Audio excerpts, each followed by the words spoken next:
Welcome to the Orthodontics and Interview Podcast, where Farouk brings you closer to the experts in orthodontics so we can hear their story and learn from their experiences. With your host, Farouk Ahmed. Hello all, and welcome to the fourth episode of Orthodontics in Interview. Today I'm joined by an eminent guest of Dr. Jay Bowman. Now, Dr. Jay Bowman is an adjunct associate professor at St. Louis University and also has other faculty positions as well. He has published over 150 articles and more in counting, and has also been a pioneer for orthodontic appliances and instruments. So Dr. Jay Bowman, a very warm welcome from Orthodontics in Interview. Well, thank you for having me. This is a great honor. It sounded like a lot of fun when you contacted me. So what better could we do on a Tuesday? Fantastic, Jay. And Jay's all the way in Michigan in the United States. So, Jay, I wanted to start off. You've done so much stuff, so it's really difficult to actually pin down some questions to ask. But you've got a textbook on TADS and orthodontics. I want to know what made you write that textbook? It happened by accident. I've written a lot of articles, and I got contacted out of the blue by some guy from Germany named Bjorn Ludwig. And Bjorn said, "Hey, I've got this book we're doing, and we need somebody to help to convert it to English." Okay. And I said, "Well, I can't speak German, but if you get a translation, then I can help write part of it and edit part of it and get it ready for publication in English." Uh-huh. And so it turns out that we brought in Sebastian Baumgartel. Wow. And the three of us put this thing together with a lot of different authors, and I was really honored to be a part of it. And it turns out I've become a great friend of the other two authors. Wow. And so it really was by accident. I had no plans to do this. Wow. Just by incident. That's so interesting. So on the topic of TADS, and you've published on it, and of course you have the textbook as well. But what is your favorite place to put a TAD in, Jay?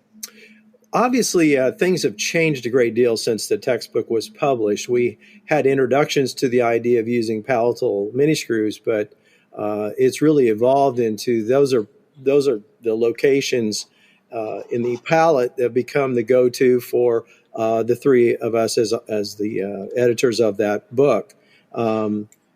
I prefer to place miniscrews between the upper first molar and second bicuspid.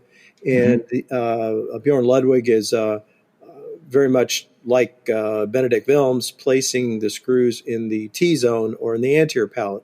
Both will work great, and we have similar mechanisms that we're using, so that's the go-to spot. Great. Next question. It's going to be a bit of a bold one, Jay, so brace yourself. Okay. What is it going to be, Jay? Fixed or aligners? That's an interesting question. It would depend on what type of patient, what kind of malocclusion that I was going to be treating. And so there are some folks that I offer either or, and others that I only offer one or the other. And for me, braces are great. I've obviously been around for a while using my own system for that. And it's only been 20 years that clear aligners have been around. So I've worked hard to make them work the way I want them to. So I do these kinds of articles and things just because I have interest in a particular topic. And so that happened to be one that I've worked at for quite a while. Very good. So now to find out a bit more about Jay Bowman, the personality. So, Jay, what is your favorite food? My favorite food is toasted ravioli. It's something that was invented in St. Louis, Missouri, where I was a student and where my wife is from.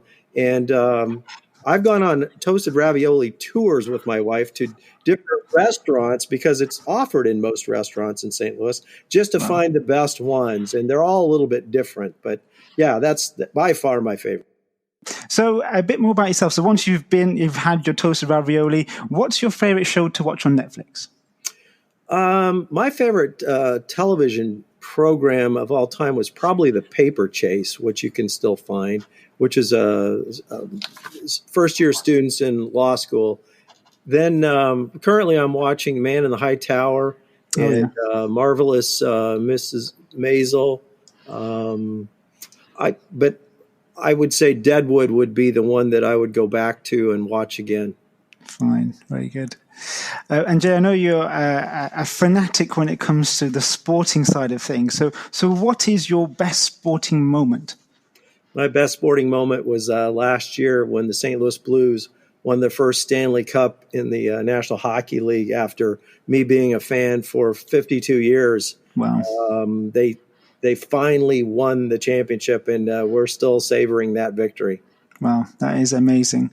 Now, I don't know much about hockey, so excuse my ignorance, but I do support a soccer team or football team here in the UK, which has not seen good days for a very long time.